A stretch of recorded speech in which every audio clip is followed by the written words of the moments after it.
پتہ نہیں کیا کیا ہیرے بکھرے پڑے۔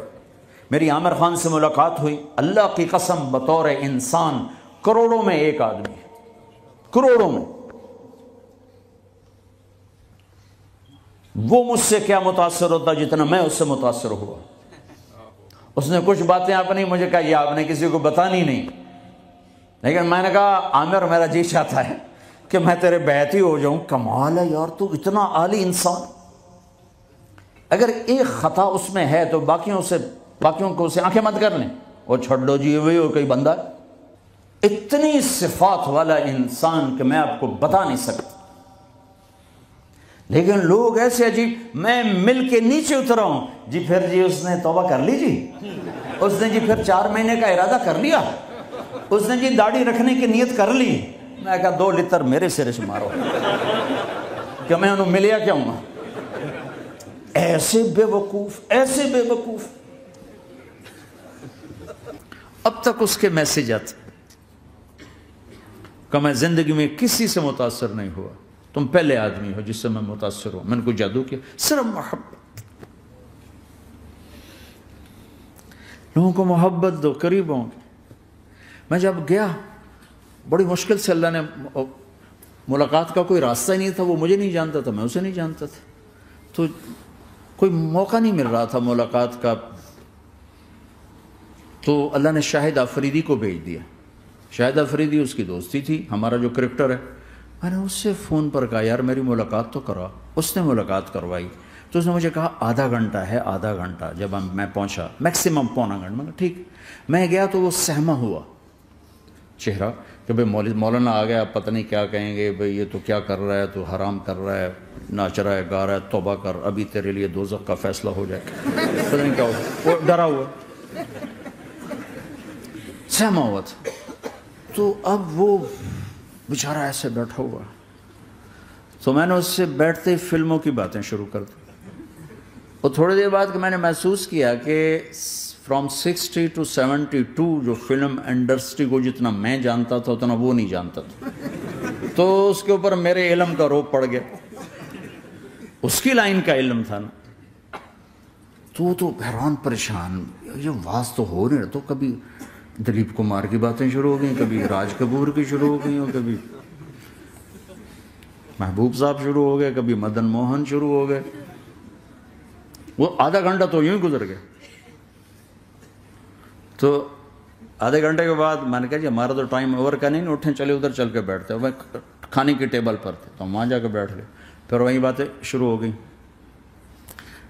جب اس کا سارا خوف دور ہو گیا اور ریلیکس ہو گیا، اس میں پونے گھنٹے سے 50 منٹ گزر گئے تھے، تو پھر میں نے کہا عامر بھائی آپ حج پہ آئے ہیں، اگر آپ اجازت دیں تو آپ کو اپنے نبی کا حج سناؤں؟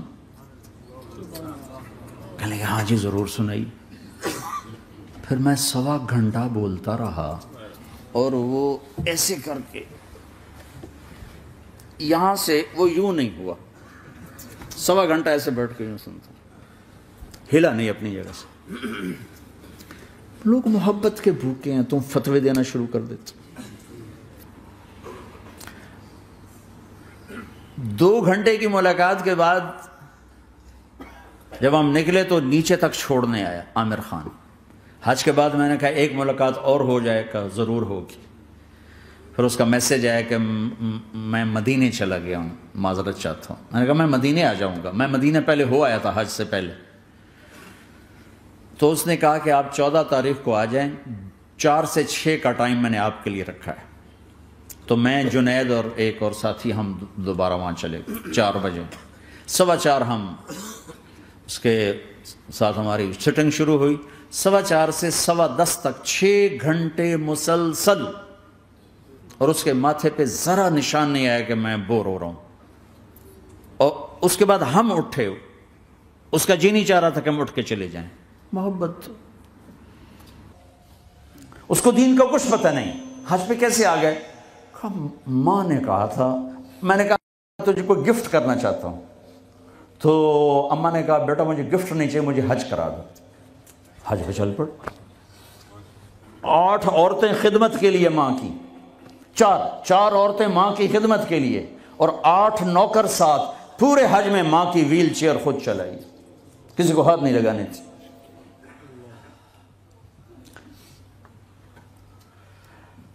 تمہیں کسی میں کچھ نہیں نظر آتا، کلمہ تو نظر آتا ہے نا، اسی کی قدر کرو۔ میرا کزن تھا، فوت ہو گیا، اس نے زندگی میں وہ نمازیں پڑھی جو اس میں پکڑ کے میں کہا بھائی خضر آنا نماز پڑھی بس، اور اس نے یا عید کی 2 نمازیں سال میں، یا وہ نمازیں جو میں پکڑ کے کھینچ کے لے گیا۔ ایک دن اس کی گاڑی میں جا رہا تھا، وہ چلا رہا تھا، میں آگے بڑھا، مجھ سے کہنے لگا طارق میاں میں آج تک قبلے المنہ کر کے تھکیا نہیں، میں نے شرم آتی، میں اس کا منہ دیکھنے لگا، ہر عیب اس کے اندر تھا۔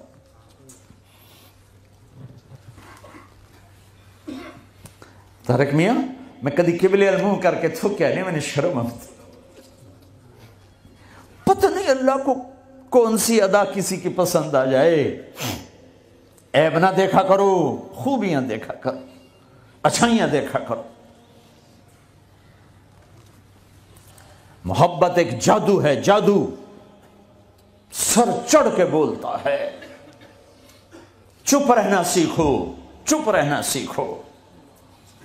ایک واقعہ ہر جگہ سنایا، یہاں آخری بیان ہے اس سفر کا، اسی پر بیان ختم کروں گا۔ ہماری ایک دھوبن تھی ماسی شریفہ، ماسی شریفہ مشہور ہو گئی پورے برطانیہ سے۔ سن 85 میں مری تھی، ہمارے کپڑے دھوتی تھی، تو آ گئی میری بہن کے پاس، کہنے لگی بی بی اے میری نوما میرے نال بڑا لڑدیاں، لڑتی خود تھی، تو میں نے کوئی تلیز دے اس ساریاں میری نوکر بن جاؤں۔ دیکھو ایک بات بتا کے پھر یہ سنا، ساس سسر اور بہو یہ ایک انتہائی پینک پیدا کرنے والا رشتہ بن چکا، اس لیے کہ ساس اور سسر حد سے آگے بڑھے ہوئے ہیں ہمارے معاشرے میں۔ ساس اور سسر کا بہو پہ شرن کوئی حق نہیں، کوئی حق نہیں۔ وہ پہلے سے ذہن بنا کے بیٹھے ہوتے ہیں، پتر دی شادی کرنی سانو کو روٹی تک کھواوے، چاہ تک پواوے، میرے ذمہ ہے میں اپنی ماں کے لیے چائے روٹی کا انتظام کروں، میری بیوی کے ذمہ نہیں ہے کہ ان کے لیے کچھ انتظام، اگر وہ کرے گی تو اس کی نیکی ہے، احسان ہے، نہیں کرے گی تو مجرم نہیں۔ پھر ایک امتحان پڑ گیا، میں اجتماع میں تھا رائمنڈ کے پچھلے سال، اس کا میسج آ گیا میری فلم تلاش آ رہی، اس کی کامیابی کی دعا کرو۔ اے چنگی بڑی، میں کہا اب کیا کروں؟